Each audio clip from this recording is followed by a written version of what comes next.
तवज्जो रखिएगा अपने। अब जो ज़ाहिरीन कराम ये पर्दे समेट से मैंने आपको पहले भी कहा साइड पे करता ताकि सबको आसानी हज़ारत हो। अब जो लोग सीधे हाथ पे बैठे हैं वो सीधे हाथ देखिएगा, जो उल्टे हाथ बैठे हैं वो उल्टे हाथ देखिएगा। आपको आपके दोनों तरफ वो दो रास्ते नजर आएंगे जहां से ज़ाहिरीन कराम पैदल अराफात से मुज़दलिफा की तरफ जाया करते थे।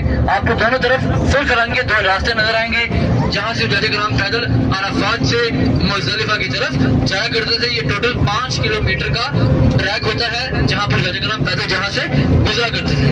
आप जो सीधे हाथ बैठे हैं सीधे हाथ देखिए, जो उल्टे हाथ बैठे हैं उल्टे हाथ देखिए। ये देखिए सुर्ख रंग के दो रास्ते आपके बिल्कुल सामने आ चुके हैं। ये देखिए ये है वो दो रास्ते जहां से ज़ाहिरीन कराम पैदल गुजरा करते थे।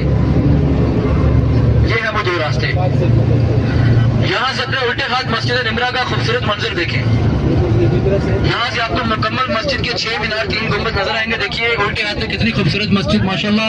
ये है मस्जिद निमरा जहाँ पर हमने आज 2 नफिल अदा किए। वही मस्जिद है जहाँ से हर साल हज का खुतबा दिया जाता है।